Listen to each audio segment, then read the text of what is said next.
Guys আসসালামু আলাইকুম। মিষ্টি কুমড়ো কাটতেছি, মেলা বড় মিষ্টি কুমড়ো কিনে নিয়ে আসছি বাজারের থেকে। মিষ্টি কুমড়ো দিয়ে ভেড়ার গোশ দিয়ে রান্না করবো। মাশাআল্লাহ, এই দেখো, দেখেছেন কিরকম হয়েছে?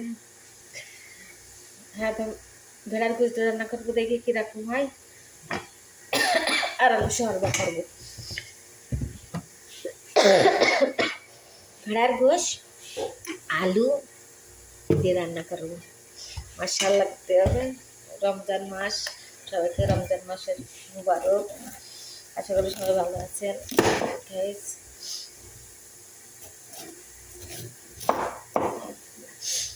দেখেছেন মিষ্টি কুমড়ো, এর বিচি বাইরে লাগাবো, যদি হয় তাহলে আপনাকে দেখাবো। এর বড় লাগাবো মনে হচ্ছে সেরকম একটা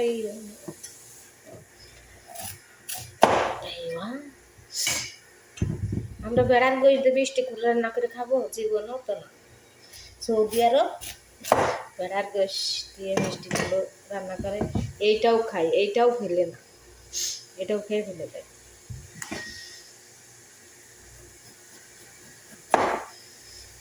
আমরা বাংলাদেশে মিষ্টি কুমড়োর শুকলা দিয়ে আলু আলু ছোট ছোট করে কেটে আমরা কি সুন্দর করে আলু ভাজি করে খাই। এখানে তো সময় নেই, টাইম নেই, প্রচুর কাজ, কাজের তো আমরা টাইম পাই না একটু রান্না করে ঠিক করে খাওয়ার জন্য। এর তরকারি রান্না করতেছি, ঝাল টাল কিছুই দিই না, তাহলে ঝাল না দিলে কি ভালো লাগে? স্বাদ স্বাদ লাগে খান তো। আমরা এইখানে ছোট ছোট করে কেটে আলু দিয়ে ভাজি করে এত সুন্দর লাগে। এরকম করে কাটে, এরকমভাবেই কাটে বড় বড় করে। রাত গজতে মিষ্টি কুমড়ো রান্না করবো, মাশাআল্লাহ সেই স্বাদ লাগবে। সবাইকে রমাদান মুবারক।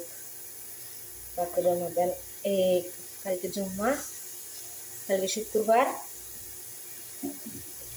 বাকি থাকবে নেন আরে খালাস রমাদান। সবাই এদিকে কত আনন্দ করবে, আমাদের প্রবাসীকে কোনো আনন্দ নেই,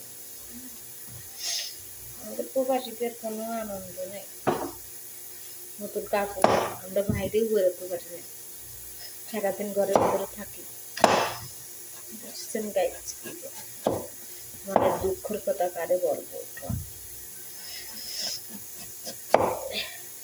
কপাল কপাল যত কি সৌদি আরব চলে আইছি। পেট যদি না থাকতো তাহলে অত কষ্ট করা লাগতো না, এই পেটের জন্যই কষ্ট করতে হয়।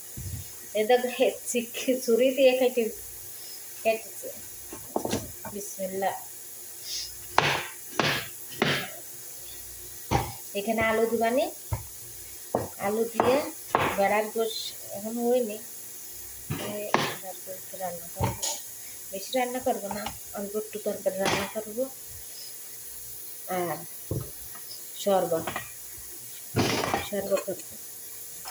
এখানে আলু দেবো,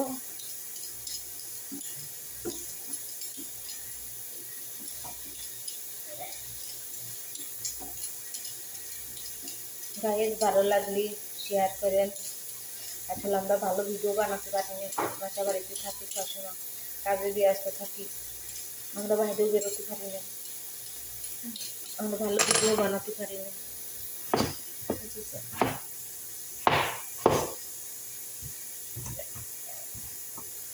দেখি গায়ের কই মিষ্টি কুমড়ো কিরকম হয়।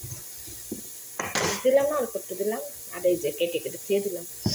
আমি শরবা করবো, মানে মিষ্টি কুমড়ো ঘন্ট করবো। আবার মিষ্টি কুমড়ো ঘন্ট বেশি পছন্দ করে, আমার আবার মিষ্টি কুমড়ো ঘন্ট খুব পছন্দ। ইলিশ মাছ হলে মিষ্টি কুমড়ো খুব সুন্দর হতো, কিন্তু ইলিশ মাছ তো খাতেই পারি। ইলিশ মাছটা খুঁজি তো চোখে পড়ে না, মানে কাঁকড়া ফাঁকড়া এগুলো চুই পড়ে।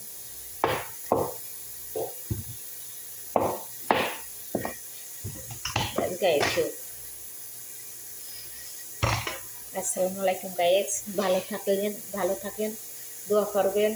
আমরা প্রবাস জীবন অনেক কষ্ট, কিন্তু আমরা বাংলাদেশের মানুষ সবাই বাংলাদেশে যেতে পারে, এইটুকু দোয়া করলেই হবে। আলহামদুলিল্লাহ, আশা করি ভালো থাকবেন, সুস্থ থাকবেন, শরীরে যত্ন নেবেন। ওকে, আসসালামু আলাইকুম। ভালো লাগলে শেয়ার করেন।